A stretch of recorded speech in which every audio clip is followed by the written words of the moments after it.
La provincia de Teruel nace como entidad territorial y administrativa en el siglo XIX. Se caracteriza por su altitud elevada, consecuencia de la presencia de numerosos sistemas montañosos, entre los que se encuentran valles donde se concentra la mayor parte de la población. La combinación de geología, relieve, clima, vegetación y acción humana ha generado paisajes muy atractivos y diversificados, que corresponden, a grandes rasgos, a 6 áreas geográficas. El Bajo Aragón, la denominada Tierra Baja, volcada hacia el Valle del Ebro, con una topografía y un clima más suaves que el resto. Los sistemas montañosos, como los Montes Universales. Las sierras centrales de Cucalón, Sant Just y Peñarroya. Las sierras de Gúdar-Jabalambre y Maestrazgo. Y la gran fosa ocupada por los ríos Jiloca y Turia, que abre este territorio al contacto con la zona valenciana. El clima ha desempeñado un papel fundamental en la configuración del paisaje y en la evolución histórica de este territorio, ya que condiciona las posibilidades de explotación de cultivos. En las zonas más elevadas son frecuentes temperaturas inferiores a 10 grados bajo cero y pueden producirse heladas hasta 8 meses al año, lo que, junto a unas lluvias escasas, tiende a reducir el periodo vegetativo de muchos cultivos a 4 o 5 meses.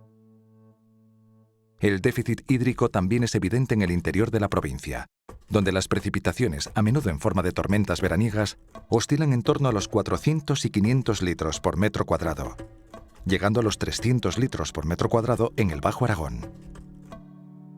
La abrupta topografía de este territorio resulta también clave para entender la historia de Teruel, al condicionar el establecimiento de redes de comunicación con los territorios próximos. Estrechamente dependiente de la topografía y las formas de relieve, el diseño de la red hidrográfica ha tenido una influencia patente en la historia de la provincia. Teruel constituye el mayor nudo hidrográfico de la península ibérica, y ríos de la importancia del Tajo, el Turia o el Cabriel tienen aquí su cabecera. El dispositivo hidrográfico vierte aguas tanto al Atlántico, el Tajo, como al Mediterráneo, bien a través de la cuenca del Ebro, ríos Martín, Guadalope, Matarraña, o directamente a la costa levantina como el Turia y el Mijares.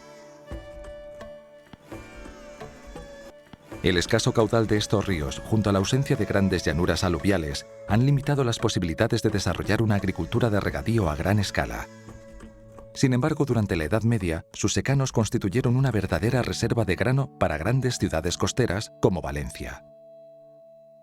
Estos factores explican en buena medida la complicada historia económica del espacio turolense y la evolución seguida por su población, cuyos principales ciclos de expansión demográfica han tenido lugar entre la época ibérica y el siglo II después de Cristo, en el siglo XIII y en el siglo XVI. Su historia más reciente, sin embargo, está todavía vivamente marcada por los efectos de las guerras, que desde inicios de la época contemporánea se han sucedido en este territorio, y sobre todo por la sangría demográfica que supuso el éxodo rural de la segunda mitad del siglo XX. Con 144.607 habitantes registrados en su último censo, su densidad ronda algo más de 9 habitantes por kilómetro cuadrado, una de las más bajas de España. Las formas de adaptación de los grupos humanos al entorno se han basado en el ajuste demográfico, los cambios tecnológicos y la organización social. Los cazadores y recolectores del Paleolítico, que frecuentaban las terrazas del río Alfambra en las cercanías de la capital provincial, tuvieron un impacto muy leve en el paisaje. Recogían frutos silvestres, cazaban elefantes y caballos salvajes y fabricaban algunas herramientas a partir de cantos de río y sílex.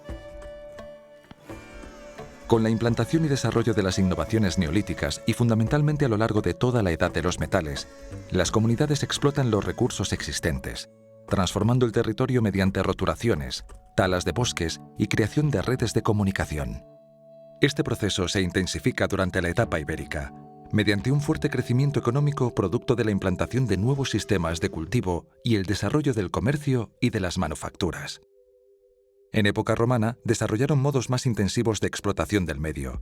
Aunque se trataba de una sociedad netamente rural, la historia romana es también una historia de ciudades, cuyo desarrollo exigía la construcción de obras de ingeniería, como acueductos y calzadas.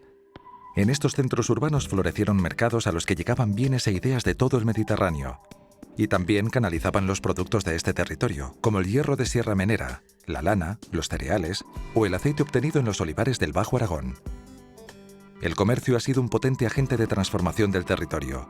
La especialización ganadera sobre la que basó su florecimiento el espacio turolense desde la Edad Media hasta finales del Antiguo Régimen fue producto de su inserción en una economía mediterránea que con sus demandas propició la multiplicación de grandes dehesas y prados en las faldas de todas sus sierras.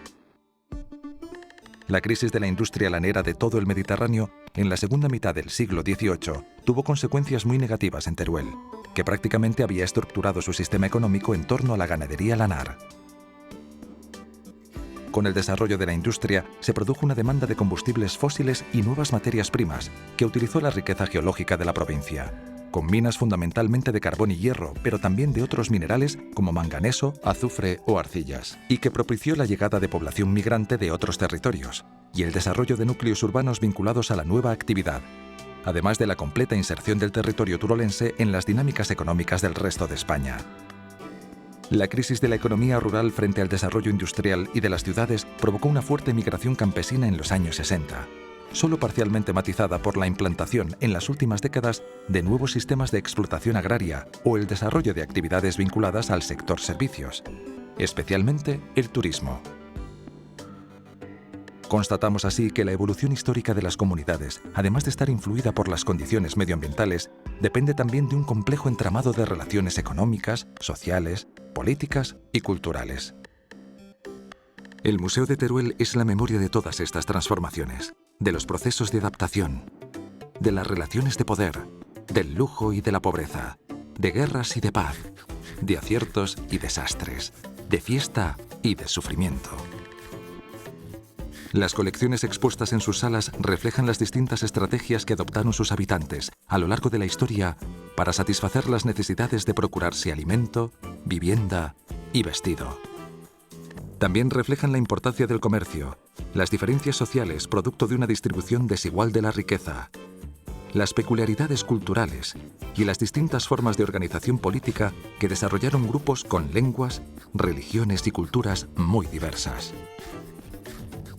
Los paisajes, la arquitectura, el patrimonio, las tradiciones son el resultado de las aportaciones de todas estas comunidades y constituyen las señas de identidad de nuestro territorio.